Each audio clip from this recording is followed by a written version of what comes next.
지난 영상에서는 경제적 자유를 위해 직장을 다녀야 할 이유에 대해서 알아봤습니다. 반면에 직장을 다니지 말아야 할 이유도 있습니다. 이번 영상에서는 경제적 자유를 달성하기 위해 직장을 그만둬야 할 4가지 이유에 대해 알아보겠습니다. 첫 번째 이유는 화폐 가치가 지속적으로 하락하기 때문입니다. 리먼 브라더스 사태, 코로나 같은 위기를 겪으면서 각국의 중앙정부는 경제 위기를 해결하기 위해 통화량을 지속적으로 팽창시키고 유동성을 공급했습니다. 화폐를 찍어내는 양적 완화와 금리 인하를 통해 경기를 부양하려 한 것입니다. 그렇기 때문에 통화량은 지속적으로 증가되어 왔으며 통화량에 대비하여 상대적으로 희소성이 있는 자산의 가치는 상승해 왔습니다. 즉, 우리가 받는 월급의 명목소득이 줄지 않았더라도 화폐 가치 하락으로 인해 소득의 실질 가치는 지속적으로 급격히 감소해 온 것입니다. 이런 관점에서 보았을 때 직장에 다니며 노동소득에만 의존하는 것은 가치가 지속적으로 떨어지는 자산을 계속 매입하는 것과 같습니다. 마치 주가가 떨어지는 주식을 계속 매수하는 것과 같은 행동인 것이죠. 두 번째 이유는 직장인은 근본적으로 높은 소득을 벌기 어렵기 때문입니다. 직장인이 높은 소득을 벌기 어려운 이유는 크게 2가지 이유가 있습니다. 첫 번째로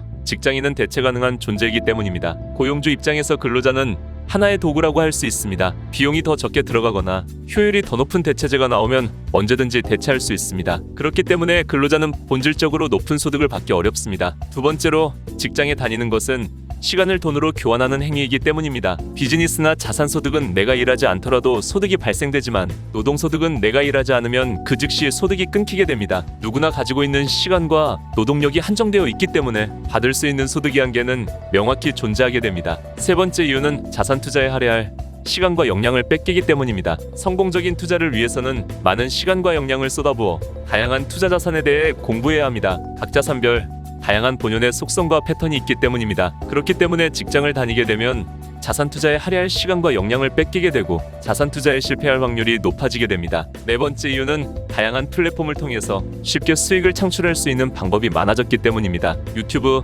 스마트 스토어 등 다양한 플랫폼이 생기게 되면서 생산자는 소비자에게 자신이 만든 상품과 컨텐츠를 쉽게 전달하고 수익을 창출할 수 있는 방법이 많아졌습니다. 예전보다 훨씬 적은 비용과 시간으로 창업을 통해 수익을 창출할 수 있는 방법들이 늘어난 것입니다. 유튜브를 통해 수익을 창출하는 유튜버, 네이버 스마트 스토어를 운영하며 상품을 판매하는 셀러 등이 대표적인 예라고 할 수 있습니다. 소득에 명확한 상한선이 있는 직장인에 비해 플랫폼을 활용해 수익을 창출하는 방법은 훨씬 더 많은 수익을 빠르게 창출할 수 있습니다. 지금까지 경제적 자유를 위해 직장을 그만둬야 할 4가지 이유에 대해서 알아봤습니다. 구독과 알림 설정을 통해 경제적 자유를 위한 인사이트를 꾸준히 받아보실 수 있습니다. 감사합니다.